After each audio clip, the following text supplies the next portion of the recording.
Excuse me aunty ஒரு நிமிஷம் எங்க அப்பா குரல் கேக்குது. என்னடா இங்க பாத்ரூம் எங்க இருக்கு சொல்ல முடியுமா?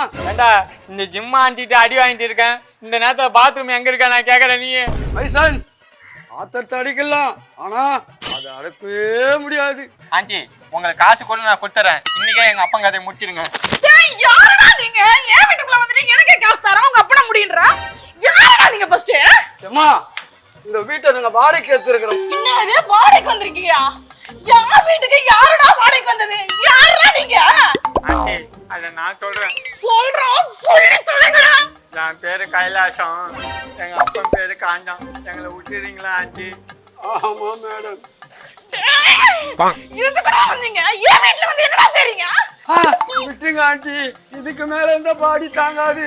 ஆண்டி இந்த வீட்டுக்கு 20,000 அட்வான்ஸ் கொடுத்துட்டு 5,000 ரூபாய்க்கு வாடகைக்கு வந்திருக்கேன் ஆண்டி.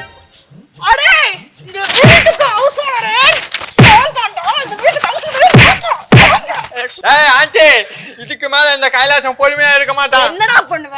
கால்ல விழுந்து மைசன் இப்படியாடா ஒரு பொம்பளை காலில் போய் விழுவ? காலில் விழுறதுக்குன்னு ஒரு நேக்கு இருக்குதுடா. நம்ம குடும்ப கௌரவம் என்ன ஆகுது? தாத்தாங்கமா வேணாடா அப்படியே.